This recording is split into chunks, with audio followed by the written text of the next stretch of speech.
लेकिन भगवान कृष्ण पीछे बैठे हुए थे। भगवान कृष्ण ने इशारा कर दिया, महाराज युधिष्ठिर तो कह ही रहे हैं लेकिन तुम लोग हंसो। हाँ, कृष्णस्तदनुमोदताम, भगवान कृष्ण ने अनुमोदन कर दिया तो भीम और द्रौपदी फिर हंसने लग गए। ये था महाभारत का बीजारोपण। यहीं पर दुर्योधन ने प्रतिज्ञा कर ली, भीम और द्रौपदी से इस अपमान का बदला जब तक नहीं ले लूँगा तब तक मैं चैन से नहीं बैठूंगा। भगवान कृष्ण ने ही बीजारोपण कराया महाभारत का, क्योंकि उन्हों को महाभारत के द्वारा भूभार का हरण करना था। लेकिन भगवान इतने भक्त वत्सल हैं, महाभारत की सारी तैयारी होने के बाद आरोप पांडवों की तरफ बिल्कुल न रहे, इसलिए शांति दूत बन करके भी स्वयं जाते हैं, शांति प्रस्ताव लेकर के। भीष्म पितामह को विदुर जी ने बताया कि श्री कृष्ण द्वारिकाधीश शांति प्रस्ताव लेकर के आए हैं तो शायद युद्ध नहीं होगा। भीष्म पितामह ने कहा, श्री कृष्ण जो करते हैं वो सच नहीं होता है, जो वो चाहते हैं वो सच होता है। हाँ, भगवान कृष्ण की यही विलक्षण लीला है। भगवान श्री राम जो चाहते थे वही करते थे। मनसा वाचा कर्मणा उनका एकत्व था।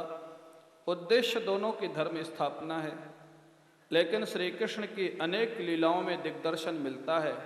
वो करते कुछ हैं और चाहते कुछ हैं महाराज। और वही हुआ। शांति प्रस्ताव लेकर के तो गए, लेकिन वो स्वीकार तो होना ही नहीं था। दुर्योधन ने मना कर दिया, तो उसका परिणाम ये हुआ कि अंतिम जो महाराज अपराधी माना गया वो दुर्योधन ही माना गया। कि 5 गांव को लेकर के भी ये लोग शांति प्रस्ताव लेना चाहते थे, फिर भी दुर्योधन ने स्वीकार नहीं किया। तो अपराधी भगवान ने दुर्योधन को ही बना दिया पूर्ण रूपेण, अपने भक्तों को बचा लिया। महाराज बलराम जी ने बहुत समझाया, कोई उनकी सुना नहीं, तो तीर्थ यात्रा में चले गए। ये कई बार जो बड़े लोग हैं ना, बिना पूछे सलाह देते हैं, कई बार उसका अपमान होता है, बिना पूछे नहीं देना चाहिए। हाँ, बलराम जी यद्यपि बड़े भाई थे, लेकिन उनके प्रस्ताव को किसी ने स्वीकार नहीं किया। तो महाभारत के युद्ध में बलराम जी नहीं है। हाँ, वो तीर्थ यात्रा में चले गए थे। संयोग की बात यह थी कि जब वो तीर्थ यात्रा से लौटे तो महाभारत के युद्ध का अंतिम दिन था। हाँ, 18वां दिन। भीम और दुर्योधन में युद्ध होने वाला था, और दुर्योधन बलराम जी से ही गदा युद्ध सीखा था। बलराम जी का शिष्य था दुर्योधन गदा युद्ध में। बलराम जी ने फिर कहा, इस पृथ्वी में मैं तुम दोनों को देखना चाहता हूँ। हाँ, भीम जैसा शक्तिशाली भी रहे और दुर्योधन जैसा गदाधारी भी रहे, दोनों को देखना चाहता हूँ। तुम लोग युद्ध मत करो। लेकिन दुर्योधन ने भी नहीं मानी। जब शिष्य ने ही नहीं मानी तो फिर भीमसेन के मानने का तो प्रश्न ही नहीं था। हाँ, तो महाराज ये है दुनिया, ये है समाज। कोई किसी की पूर्ण रूप से बात नहीं मानता, ये सृष्टि की सच्चाई है। ये मान करके जो चलेगा वही सुखी रहेगा, और जो ये मान करके चलेगा कि हमारी बात सब लोग माने, वो चाहे गृहस्थ हो और चाहे महात्मा हो। हाँ, गृहस्थों के बच्चे उनकी बात पूरी नहीं मानते और महात्माओं के शिष्य भी उनकी पूरी बात नहीं मानते। महाराज हमारे गुरु जी पूज्य स्वामी श्री अखंडानंद जी महाराज कहते थे, बोले न तो तुमको दुनिया बनानी है, क्योंकि दुनिया को भगवान ने बनाया है, और न तुमको भगवान को बनाना है, भगवान स्वयं सिद्ध हैं। बोले फिर, बोले तुमको अपने केवल मन का निर्माण करना है। हाँ, मन का निर्माण ऐसा करो कि दुनिया में कुछ भी होता रहे, लेकिन तुम्हारे मन पर उसका प्रभाव न पड़े। हाँ, यही मनुष्य का मुख्य कर्तव्य है। वो गृहस्थ में रहे, विरक्त में रहे। प्रलये ना व्यथंति चा, जहाँ ज्ञान के महाराज अवस्था में कहा गया, संसार में प्रलय हो जाए तो भी महाराज एक सिद्ध महापुरुष के चित्त में व्यथा नहीं होती। हाँ, तो इसलिए महाराज बलराम जी की बात दोनों नहीं माने, गदा युद्ध हुआ, अंत में दुर्योधन मारा गया, भीमसेन ने उसकी जांघ में गदा मार दी। महाभारत का युद्ध बहुत संक्षेप में है, महाभारत का वर्णन भागवत, क्योंकि महाभारत के बाद ही भागवत की रचना हुई है और उससे कई कहानी इससे जुड़ी हुई है। अंत में सुखदेव जी महाराज कहते हैं, राजन, भगवान कृष्ण और बलराम की इन विलक्षण लीलाओं को जो सुनता है उनको भगवान कृष्ण की भक्ति प्राप्त होती है। बोले महाराज लीलाओं को तो कई बार सुना और कई बार वक्ताओं ने कहा भी, तो क्या वो भक्त हो गए? फलश्रुति तो लिखी है, सुखदेव जी यहाँ कहते हैं, बड़ी सुंदर फलश्रुति है। यो नुस्मरेत रामस्य कर्माण्यद्भुत कर्मणः सायं प्रातरनन्तस्य विष्णोः स दयितो भवेत्, स विष्णोः दयितः भवेत्। और भगवान विष्णु का प्रिय हो जाता है, भगवान का प्रिय हो जाता है जो भगवान की इन कथाओं को, लीलाओं को प्रातः सायंकाल मारे निरंतर श्रवण करता है। बोले अभिप्राय क्या हुआ? इन कथाओं को सुन करके ये विश्वास हो जाए कि भगवान जो चाहते हैं वही होता है। हाँ, अगर ये विश्वास मन में हो जाए, समर्पण कब होता है? हाँ, जब हमारे जीवन में एक संत कहते थे भगवान के प्रति समर्पण तभी होता है जब तीन बातों का पूर्ण विश्वास हमारे चित्त में हो जाए कि भगवान सर्वज्ञ है, भगवान समर्थ है और भगवान परम कृपालु है। हाँ, सर्वज्ञ है माने वो सब कुछ जानते हैं, समर्थ है माने वो सब कुछ कर सकते हैं, वही सब कुछ करते हैं, और परम कृपालु है माने वो हमारा भी हाथ पकड़ के हमारा उद्धार करने के लिए तैयार है। हाँ, कोई चाहे तो सही। ये तीन बात पर अगर विश्वास हो जाए तो व्यक्ति का समर्पण प्रभु के प्रति हो जाएगा। हाँ, इन बातों को कहना सुनना तो बहुत होता है लेकिन भरोसा नहीं होता। परिस्थिति में पता लगता है, जब कोई विपरीत परिस्थिति आती है तब भगवान की निष्ठा का पता लगता है। हाँ, अनुकूल में तो सब भक्त रहते ही हैं, हम भी रहते, आप भी रहते, लेकिन विपरीत परिस्थिति में तो अगर ये विश्वास हो जाए, वही है ईश्वरी जो राम रचि राखा, को करि तर्क बढ़ावई शाखा, अथवा राम की न चाहि सोई होई, करे अन्यथा अस नहीं कोई। कितने बार रामचरितमानस में और भागवत में ये बातें आई हुई हैं। पार्वती जी से भगवान शंकर जी ने भी यही कहा, बोले बिहस महेश तब ज्ञानी मूढ़ न कोय, यही जश रघुपति करहि जब सो तस तेहि क्षण होय। ये भक्ति सिद्धांत है। पूर्ण भक्ति के सिद्धांत में जो आ जाए। प्रहलाद जी निश्चिंत क्यों थे? हनुमंत लाल जी निश्चिंत क्यों थे? गोस्वामी तुलसीदास जी निश्चिंत क्यों थे? उनको इस बात की अनुभूति हो गई थी कि राम की न चाहि सोई होई। वही होगा जो राम जी चाहेंगे, जो राम जी नहीं चाहेंगे वो होने वाला नहीं है महाराज।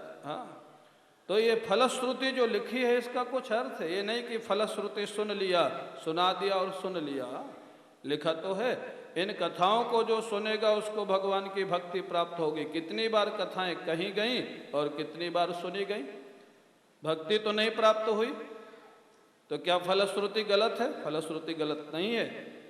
कथा सुन करके अगर आप उसको धारण कर लें तो फलश्रुति सफल हो जाएगी। जो फलश्रुति लिखी हुई है। एक बात और दूसरी बात, जब फलश्रुति किसी प्रसंग की आ जाए तो प्रायः ये मान के चलना पड़ता है कि अब प्रसंग पूरा होने वाला है। राजा परीक्षित के 6 दिन कथा के पूरे हो चुके और महाराज सुखदेव जी ने फलश्रुति सुना दी। राजा परीक्षित का 1 दिन बचा हुआ है। जीवन का 1 दिन बचा हुआ है। राजा परीक्षित वो 1 दिन भी बिना कथा के निकालना नहीं चाहते हैं। राजा परीक्षित के प्रश्न प्रायः समाप्त हो गए। यहाँ पर जो प्रश्न करते हैं राजा परीक्षित, ये प्रश्न से पता लगता है कि कथा सुनने के लिए प्रश्न किया गया है, जिज्ञासा वशात प्रश्न नहीं किया गया। हाँ, प्रश्न अनेक तरह के होते हैं महाराज। जिज्ञासा से प्रश्न किया जाता है, सत्संग को चलाने के लिए प्रश्न किया जाता है। जैसे भरद्वाज जी ने किया ना याज्ञवल्क्य जी से। याज्ञवल्क्य जी ने कह दिया किन्हु प्रश्न मनहु अति मूढ़ा। आप सब जानते हैं लेकिन प्रश्न ऐसा कर रहे हैं जैसे कुछ नहीं जानते हैं। अब मैं समझ गया आप राम कथा सुनना चाहते हैं, इसलिए ऐसा प्रश्न कर रहे। तो प्रश्न जिज्ञासा वशात भी किया जाता है, प्रश्न सत्संग चले इसलिए भी किया जाता है। कभी कभी प्रश्न वक्ता की योग्यता को परीक्षण के लिए भी किया जाता है, और कभी कभी प्रश्न अपनी विद्वत्ता को दिखाने के लिए भी किया जाता है। हाँ, हम इतने विद्वान हैं। हाँ, 15 मिनट तक प्रश्न ही बोलते रहेंगे। हाँ, हमारे गुरुजी से एक बार प्रश्न किया किसी ने, 15 मिनट तक वो प्रश्न ही सुनाता रहा। गुरुजी ने कहा आपको पूछने की जरूरत क्या है, प्रश्न और उत्तर दोनों आप ही ने सुना दिया, तो मेरे को सुनाने की कोई जरूरत नहीं है। कई लोग दिखाना चाहते हम कितने जानकार। हाँ, यहाँ पर जो राजा परीक्षित ने प्रश्न किया है वो कथा के विस्तार के लिए, एक दिन जो जीवन का बचा है वो भी कथा में व्यतीत हो, उस दृष्टि से प्रश्न किया है। बड़ा सुंदर प्रश्न किया है। भगवन् यानि चान्यानि मुकुन्दस्य महात्मनः वीर्याणि अनन्तवीर्यस्य श्रोतुमिच्छामहे प्रभो। राजा परीक्षित कहते हैं महाराज, अभी तक तो आपने कृपा करके वो सुनाया जो मैंने पूछा, अब आप कृपा करके वो सुनाइए जो भगवान की कथा आपको सबसे अच्छी लगती हो। हाँ, माने हमारा प्रश्न तो नहीं है, लेकिन आपको जो अच्छा लगता हो वो सुनाइए, माने कथा सुनना है हमको। तब सुखदेव जी महाराज थोड़ी देर भगवान का ध्यान करते हैं। क्यों? प्रश्न हुए तब तो तुरंत जवाब दे दे वक्ता। जब प्रश्न ही नहीं है, ये कहा जा रहा है कि आपको भगवान की जो कथा अच्छी लगती हो अब वो सुनाइए, तो सुखदेव जी को भगवान का ध्यान करना पड़ा। सुखदेव जी भगवान के ध्यान में डूब गए, और उस ध्यान में सुखदेव जी को जिस लीला का दर्शन हुआ उसी लीला को सुनाना प्रारंभ किया, और उसी लीला का नाम है श्री कृष्ण सुदामा की कथा। हाँ, ये सुखदेव जी को ध्यान में दिखाई दिया। सुदामा जी का जो चित्रण आज समाज में प्रचलित है, प्रायः भागवत में वैसा नहीं है। सुदामा जी को प्रायः समाज में दिखाया जाता है बड़े गरीब थे, बड़े दीनहीन थे, बड़े दुखी थे। हाँ, ये प्रायः दिखाया जाता है, कथाओं में भी कहा जाता है, और हिंदी के कुछ कवियों ने लिखा भी ऐसा ही है। लेकिन यहाँ पर एक विचारणीय विषय है। सुदामा जी के पास संपत्ति नहीं थी, ये बात सच है। कपड़े उनके फटे पुराने थे, ये बात भी सच है। खाने के लिए व्यवस्था नहीं थी, ये बात भी सच है। लेकिन ये दोनों चीजें दो जगह होती हैं। एक गरीब के यहाँ भी ये दशा होती है, और एक अवधूत महात्मा के यहाँ भी यही दशा होती है। हाँ? एक गरीब है जो मांगने के लिए तीर्थ में बैठा है या सड़क के किनारे बैठा है, उसके पास भी पैसा नहीं है, कपड़ा नहीं है, खाने के लिए नहीं। और एक विरक्त फक्कड़ अवधूत महात्मा है जो गंगा किनारे पड़ा है, जमुना किनारे पड़ा है, नर्मदा जी के किनारे पड़ा है। दुनिया उसके पीछे लगी है देने के लिए, लेकिन वो स्वीकार करता नहीं है। हाँ, दोनों की बाहरी रहनी एक जैसी दिखाई देती है, लेकिन आंतर रहने में जमीन आसमान का फर्क है। भागवत में सुदामा जी के लिए दो जगह अवधूत शब्द का प्रयोग है। अवधूत, तो अवधूत और गरीब को आप एक श्रेणी में बिल्कुल नहीं रख सकते हैं, बहुत बड़ा फर्क है। और वही सुखदेव जी महाराज सुदामा जी का जो परिचय देते हैं, यहाँ अवधूत अवस्था उनकी सिद्ध होती है। सुखदेव जी महाराज कहते हैं, कृष्णस्य सीत् सखा कश्चित् ब्राह्मणो ब्रह्मवित्तमः विरक्त इंद्रियार्थेषु प्रशान्तात्मा जितेन्द्रियः यदृच्छयोपपन्नेन वर्तमानो गृहाश्रमी तस्य भार्या कुचैलस्य क्षुत्क्षामा च तथा विधा। पहला परिचय क्या है सुदामा जी का? भगवान कृष्ण के सखा है। हाँ, भगवान कृष्ण का जो सखा है उसको आप गरीब कैसे कह सकते हैं? हाँ, भगवान कृष्ण का मित्र और गरीब दोनों विरोधी बात है। सखा का अर्थ ही होता है सहैव खादति, सहैव खेलति, सहैव ख्यायते वा इति सखा। हाँ, साथ साथ जिनका भोजन होता है, साथ साथ महाराज क्रीड़ा विनोद होता है, साथ साथ जिनका नाम लिया जाता है, जैसे कृष्ण सुदामा, कृष्ण अर्जुन, ये सखा है। एक का नाम लेने पर दूसरे का नाम अपने आप आ जाए, उसका नाम होता है सखा। हाँ, मित्र, मित्र शब्द का अर्थ होता है मिलंतम त्रायते। हाँ, जो मिलने वाले की हमेशा रक्षा करे, हित चिंतन करे, उसका नाम होता है मित्र। और आजकल अर्थ क्या होता है? हाँ, आजकल जो जड़ काट दे, हाँ महाराज, हाँ मित्र, हाँ त्रास, हाँ मिलंतम त्रासते मिलने वाले को जो त्रास में डाल दे, आजकल मित्र शब्द का वो अर्थ हो गया है। हाँ, स्वामी जी ने ठीक अर्थ बताया, मिलंतम संत्रास में डाल दे, परेशानी में डाल दे, आजकल तो ये दशा है। हाँ, मित्र शब्द का दुरुपयोग हो रहा है। सखा शब्द का दुरुप तो भगवान कृष्ण के सखा है अर्जुन, और ब्राह्मण है ब्रह्मवित्तमः। हाँ, बड़े भारी विद्वान हैं शास्त्र के। आज छोटे छोटे पंडित कथावाचक अपने बड़े बड़े महल खड़े कर लेते हैं। सुदामा जैसा विद्वान, बड़ा भारी विद्वान, श्री कृष्ण के साथ इनकी शिक्षा दीक्षा हुई थी। क्या वो गरीब रह सकते हैं अगर चाहते? बड़े भारी विद्वान थे, शास्त्र के विद्वान थे या ब्रह्मनिष्ठ थे, दोनों अर्थ है ब्रह्मवित्तमा का, दोनों अर्थ है। और अगला परिचय विरक्त इंद्रियार्थेषु, यहीं से पता लगता है वो गरीब नहीं थे, वो अवधूत थे। हाँ, इंद्रियों की जो सामग्री है, शब्द स्पर्श रूप रस गंध, इनके प्रति पूर्ण वैराग्य था सुदामा जी के जीवन में। विरक्त इंद्रियार्थेषु, महाराज वैराग्य स्वाभाविक वैराग्य था या विवशता का वैराग्य था? हाँ, कई लोगों को विवशता का वैराग्य होता है, नहीं मिल रहा तो विरक्त ही है, अब क्या करें। हाँ महाराज बोले विरक्त इंद्रियार्थेषु, विरक्त तो थे लेकिन बोले उसके परिणाम में प्रशांत आत्मा, जो सहज वैराग्य होता है वहाँ शांति होती, सहज शांति होती है। ये सुदामा जी का परिचय है। जितेंद्रिय है, इंद्रियों पर पूर्ण विजय थी महाराज। इनकी पत्नी थी बड़ी पतिव्रता सती साध्वी, जिसका नाम था सुशीला। भिक्षा मांग के लाती थी सुदामा जी के लिए, पति देव को निवेदन करती थी, जो बचता था स्वयं ले लेती थी, कभी कभी नहीं भी बचता था, कभी कभी बचता था।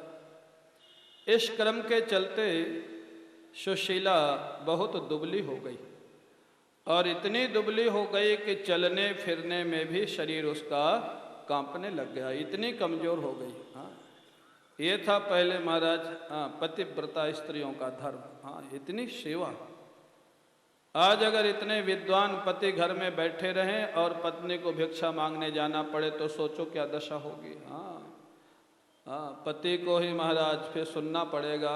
हाँ, पुरुष सूक्त सुनना ही पड़ेगा। क्यों पुरुष सूक्त? अगर पति घर में बैठा रहे, पढ़ा लिखा कुछ काम न करे, तो बड़ी बड़ी वेद वाणियाँ सुननी पड़ती है। क्यों? हाँ, वेद वाणियाँ सुननी पड़ती है कि नहीं? आप लोग बताओ, आप ही को सुननी पड़ती है, हमको तो नहीं पड़ती है। महाराज तो कहने का अर्थ क्या है? हाँ, लेकिन क्या जीवन था उनका। सुदामा जी से कभी कुछ नहीं कहा, सेवा ही उनका धर्म था। लेकिन जब शरीर चलने लायक नहीं रहा, अब क्या करें? भिक्षा मांगने जाएं तो शरीर कांपता था, धैर्य की परीक्षा थी। हाँ, सुशीला जी की निवेदन किया सुदामा जी से, प्रभु आपने कभी बताया था द्वारिकाधीश भगवान आपके बचपन के मित्र हैं? बोले हाँ है। मेरा एक निवेदन है प्रभु, एक बार आप उनसे केवल मिल आइए। हाँ, ये नहीं कहा कि कुछ मांगिए, सुशीला ने कहा केवल आप मिलने चले जाइए। हाँ, वो शर्मात्मा है, सर्वज्ञ है और सब कुछ जानते हैं, वो अपने आप व्यवस्था कर देंगे, केवल आपको जाना है महाराज। हाँ, आप जाइए। भागवत में लिखा है, ये बात भी सुदामा जी को बहुत अच्छी तो नहीं लगी। हाँ भाई ठीक है, नहीं मांगेंगे, लेकिन उद्देश्य तो यही था ना जाने का। हाँ सुदामा जी को बहुत अच्छा नहीं लगा, लेकिन फिर भी उन्होंने विचार किया, आखिर गृहस्थ आश्रम में है, पत्नी का ध्यान रखना भी पति का कर्तव्य है, चलो इसका काम हो जाएगा।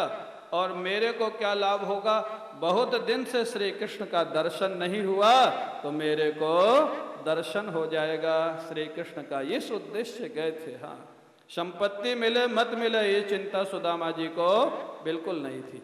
बोले ठीक है देवी, जा रहा हूँ, लेकिन अब बताओ मेरे को जाना है। इस समय द्वारिकाधीश भगवान है, बड़े बचपन में मित्र थे। शास्त्र का नियम है, रिक्त हस्तम न गच्छेत राजानम योगिनम गुरुम। राजा के पास, गुरु के पास, कोई सिद्ध महापुरुष के पास खाली हाथ नहीं जाना चाहिए, नहीं तो खाली हाथ ही लौटना पड़ेगा। ठीक है, पत्र पुष्प लेके जाओ, वो भी नहीं मिले तो हृदय की श्रद्धा लेके तो जाओ। हाँ हृदय की श्रद्धा लेके जाओ, वो भी पत्र पुष्प का काम करती। महाराज अब उसके बाद सुदामा जी ने कहा कुछ भेंट सामग्री दो। सुशीला जी ने कहा प्रभु घर में भेंट सामग्री होती तो क्या मैं आपको जाने के लिए कहती, भिक्षा मांग के तो खाने के लिए लाते हो। सुदामा जी ने कहा कि अपने लिए मांगती हो ना, एक दिन द्वारिकाधीश भगवान के लिए और मांग लो। हाँ क्या विलक्षण जीवन था, यही है फक्कड़ का जीवन। हाँ यही हमारा अवधूत का जीवन। एक वृंदावन में महात्मा थे, बड़े विरक्त थे, फक्कड़ थे महाराज, आपको शायद सुनाया हो घटना। ठंडी का समय था और उनकी एक कुटिया थी और कुटिया में चटाई थी महाराज। ठंडी आ गई, गर्म कपड़े कुछ थे नहीं ओढ़ने के लिए, लेटे हुए थे चटाई में महाराज, भगवान का भजन कर रहे थे। ठंडी लग रही थी, नींद आ नहीं रही थी, भजन कर रहे थे। चोर आ गया। वृंदावन में चोर बहुत है। हाँ अभी भी बहुत है। जानते हो क्यों ज्यादा? जानते हो? वहाँ का मालिक चोर है महाराज। वहाँ का जो मालिक है, जहाँ का मालिक चोर हो जाए वहाँ की प्रजा चोर तो हो ही जाएगी महाराज। हाँ जो वृंदावन जाता है एक बार चोरी जरूर होती है, ये मान के ही चलना। हाँ भले चश्मा चोरी हो, चप्पल चोरी हो या सामान चोरी हो, नहीं होगा तो चित्त की चोरी तो कर ही लेगा। हाँ कोई ना कोई चोरी तो होगी महाराज। एक चोर आ गया कुटिया में। महात्मा जगे हुए थे लेकिन लेटे हुए थे। चोर कंबल ओढ़ के गया था, ठंडी थी महाराज। कंबल उसने कुटिया के अंदर रख दिया। सोचा कुछ सामान देखूं। महात्मा की कुटिया में बाबाजियों के पास सामान कुछ ना कुछ तो रहता ही है। पहले तो बहुत कम रहता था, आजकल तो काफी माल रहता है महाराज, हमारे पास भी रहता ही है। हाँ तो महाराज चोर ने कंबल उतार दिया, देखा। अब महाराज देखा तो फक्कड़ बाबा, वहाँ कुछ नहीं मिला। इधर बाबा जी ने देखा, ठाकुर जी ने कंबल भेज दिया। हाँ ठंडी लग रही थी। हाँ महात्मा जी ने कंबल लिया और थोड़ा सा ओढ़ लिया। अच्छा हुआ ठाकुर जी ने कंबल भेज दिया, ठंडी लग रही थी। चोर सोचा भी यहाँ तो कुछ है नहीं, चलो दूसरे के यहाँ चले। लौट के देखा तो बाबा जी कंबल ओढ़े पड़े हुए। अब क्या करें? अब अगर कंबल खींचे तो उसको डर लग रहा है कि बाबा जी अगर हल्ला मचा दिए तो पकड़ा जाऊंगा, और नहीं खींचे तो गांठ का कंबल भी जा रहा है, सामान तो मिला नहीं। अब क्या करें? अब बड़ी दुविधा में फंस गया। वो सोचा चलो कंबल छोड़ना ज़्यादा अच्छा है कि यहाँ पकड़ा जाऊंगा तो पुलिस में जाऊंगा, कंबल छोड़ो चलो। जाने लग गया। बाबा जी को विनोद सूझा, महात्मा बड़े विनोदी होते, मस्ती में रहते। बाबा जी ने कहा अरे कौन है भाई, दरवाजा बंद करके जाना। वो चोर से नहीं रहा गया। अरे बोले बाबा जी तुम्हारा दरवाजा खुला रहे बंद रहे फर्क क्या पड़ता है? एक आया था ओढ़ने को दे गया, दूसरा आएगा बिछाने को दे जाएगा, तुम्हारा कोई क्या ले जाएगा? तो ये जो फक्कड़ महात्मा, विरक्त महात्मा होते हैं ना, उनको विरक्ति का ही आनंद होता है, और उसमें जो रस होता है, आनंद होता है, वो गृहस्थी में नहीं होता महाराज। तो सुदामा जी का जो रस था वो महाराज विरक्ति का रस था। अरे बोले अपने लिए खाने के लिए लाते हो, एक दिन श्री कृष्ण के लिए ले आओ मांग के। ले आई सुशीला, क्या करे, लाना पड़ा। 4 मुट्ठी चूड़ा मिला, 4 घरों से, अलग अलग तरह का, कुछ मोटा कुछ पतला, कुछ लाल कुछ सफ़ेद। जो बिहार इत्यादि के तरफ के लोग हैं या रहते होंगे वो जानते हैं, चूड़ा उधर ज़्यादा होता है।